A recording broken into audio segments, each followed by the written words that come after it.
바로 조희대 대법원장입니다. 그런데요, 이 민주당이 주도한 이 내란 재판부법이 수정에 수정을 거듭하다 보니까 대법이 선제적으로 만든 예규와 많이 비슷해졌습니다. 오늘 저 법이 통과되기 직전에 조희대 대법원장 이렇게 말을 했습니다. 내란 전담 재판부법 국회에서 통과될 전망인데 사법부 입장 혹시 있으실까요? 예, 같이 좀 검토를 하고 있습니다. 위헌성 덜어냈다고 하는데 아직 위헌 소지가 있다고 좀 보시는지. 저는 전체적으로 검토하고 있으니까 나중에 말씀드립니다. 오늘 통과가 되면 그 대법원 예규와 충돌하는 문제도 발생할 수 있는데 혹시 어떻게 해소하실 생각이신지? 같이 종합해서 검토하고 있습니다. 여당 생각은 위헌성을 덜어냈다고 생각하는데 위헌 소지 있냐? 나중에 말씀드릴 거다. 대법 예규와 충돌하는 문제 종합해 검토하고 있다. 일단 현실이 됐기 때문에 실제로 저희는 어떤 부분이 비슷하고 다른지를 한번 파악해 볼 필요가 있어요. 왜냐하면 다음 화면을 보겠습니다. 최혁진 변호사님. 네네. 재수정했잖아요. 민주당이 얘기한 거. 아까 뭐 박주민 의원은 원래도 위헌성 없었는데 수정안을 하다 보니까 이제 본인의 그래서 반대표를 던졌다라고 얘기했는데 대법원 예규 민주당 법안, 서울고법 형사부, 무작위 배정, 기존 사건. 조금 저희가 복잡하게 일목요연하게 정리한다고 했지만 여전히 어려운 부분이 있어서 사실상 대법이 선제적으로 만든 예규와 비슷해졌다면 민주당이 강행 철회할 이유가 없지 않냐. 이게 뭐 야당 얘기기도 한데 어떻게 받아들이세요? 그러니까 저도 저 부분이 그 대법원 예규하고 그 법안하고 구체적으로 얼마나 큰 차이가 있나 이런 생각이 들고요. 예. 그다음 제가 이제 판사님들한테 이야기 조금 들어보니까 예. 판사님들 중에도 뭐 비슷해졌다 이렇게 이야기하는 분들이 꽤 있더라고요. 예. 그런데 제가 봤을 때 중요한 건 뭐가 중요하냐면 예. 이거는 좀 전에 제가 말씀드렸지만 피고인 측에서 무조건적으로 위헌법률 심판 제청을 할 거란 이야기입니다. 윤 전 대통령 측이요. 그렇죠. 그러니까 지금 내란 혐의로 인해 가지고 기소되어 있는 사람들이 얼마나 많습니까? 예. 그럼 그런 사람들이 다 위헌법률 심판 제청을 할 거고 그렇다라고 하면 헌법재판소법 42조에 따라 가지고 이거는 헌법재판소에 이 사건이 갈 수밖에 없고요. 헌법재판소에 가면 어떻게 됩니까? 헌재의 결정이 있을 때까지 그 재판이 정지가 되는 거예요. 그러니까 그냥 일반 재판부에서 쭉 했으면 빨리빨리 끝날 것을 헌법재판소에서 이게 들고 있는 동안에 예를 들어서 이게 위헌이 나오든 합헌이 나오든 시간은 늘어질 수밖에 없는 것이 아닌가 저는 그런 생각이 들고요. 예. 그렇다라고 하면 민주당에서 도대체 왜 내란 재판법을 굳이 저렇게까지 강행할 필요가 있었나 저는 개인적으로 그런 생각이 들고 예. 참 이게 너무 모순적인 것이 아닌가. 어떻게 일이 진행되는지 한번 봐야 되겠다 그런 생각 듭니다. 그러니까 이제 이게 뭐 여당 내부에서조차 위헌 소지가 있으니까 그걸 덜어내다 보니까 수정의 수정, 재수정을 거듭하다 보니까 대법원이 만든 예규와 비슷해졌다면 이렇게 많은 논란을 불러일으키면서 왜 민주당 주도로 법안을 강행 처리했냐라는 비판도 야당에서는 하고 있고요. 이 질문 김진욱 대변인. 그럼 아까 정영진 변호사 말씀처럼 이거 윤 전 대통령 측이 분명히 문제 제기하면 그 문제가 맞다 틀리냐를 떠나서 내란 재판 이 속도가 늦춰지고 지연될 소지가 있다. 그럼 되레 이게 민주당이 원하는 그림이 않지 않냐? 어떻게 받아들이세요? 그래서 저는 그 부분에 대해서는 동의하지 않습니다. 왜냐하면 지금 대법원의 예규와 지금 민주당에서 통과시킨 법률안이 사실상 같다 이렇게 지금 말씀들을 하시는 거 아닙니까? 예. 그 얘기는 위헌성이 완전히 없다, 위헌성을 완전히 삭제했다 이 얘기하고 같은 말이다. 저는 그렇게 생각합니다.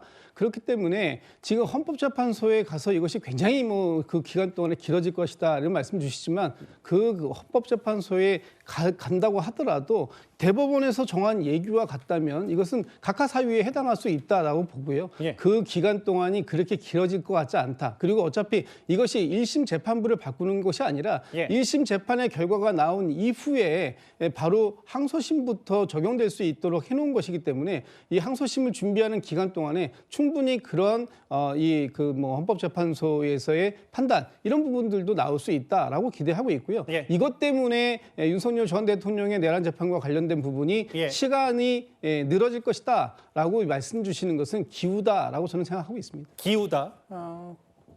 글쎄 한번 두고 봐야 될 일이죠.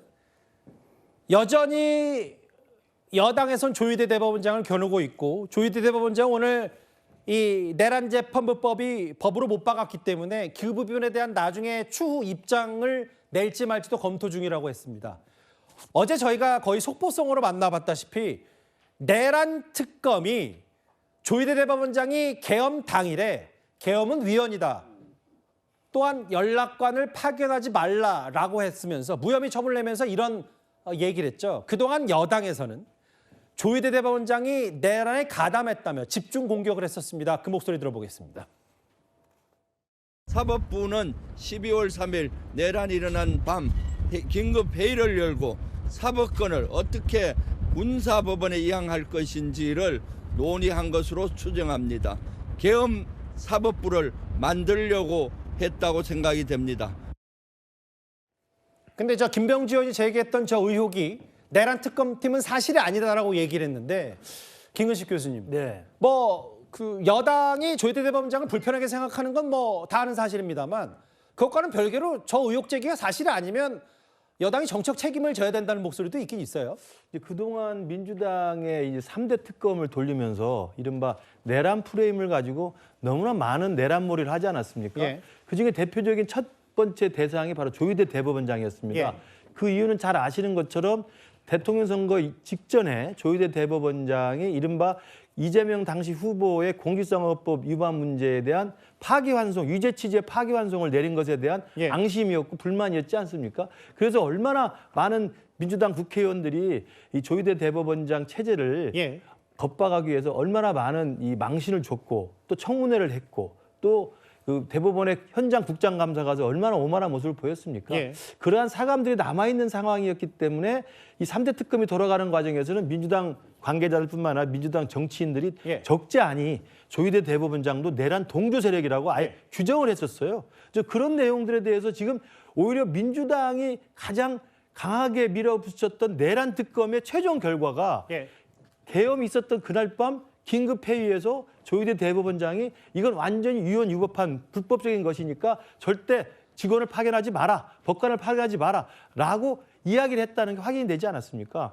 이런 걸 보면 저는 모르겠습니다. 지금 또 민주당에서는 또 2차 종합특검 운운하면서 이야기를 하고 있는데 예. 실제로 엄청난 인력과 엄청난 예산과 엄청난 시간을 투자해서 내란 특검 돌아갔습니다만 새로 밝힌 건 제가 보기에는 윤석열 대통령이 그때 계엄을 강행을 했고 계엄이 해제된 이후에 김용현이 구속되고 조지호가 구속됐던 그 경찰청장이 구속됐던 국방부 장관하고요. 예. 그 상황에서 사실은 별로 벗어난 게 없어요. 알겠습니다. 예. 그러니까 저는 그런 의미에서의 내란 특검의 실속 없는 성과를 생각해 보면 2차 종합 특검을 또 하겠다는 것은 지금의 조희대 대법원장에 대해서 확인되지 않은 내란물이 하는 것처럼 예. 정치적 내란 공세를 계속 하겠다는 의도로밖에 해석이 되지 않았다고 생각합니다.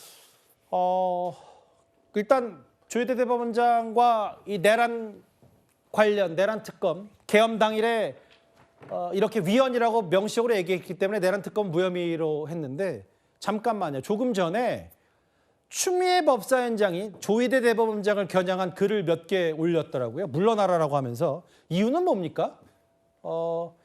특검의 조희대 무혐의는 수사 포기와 책임 회피다.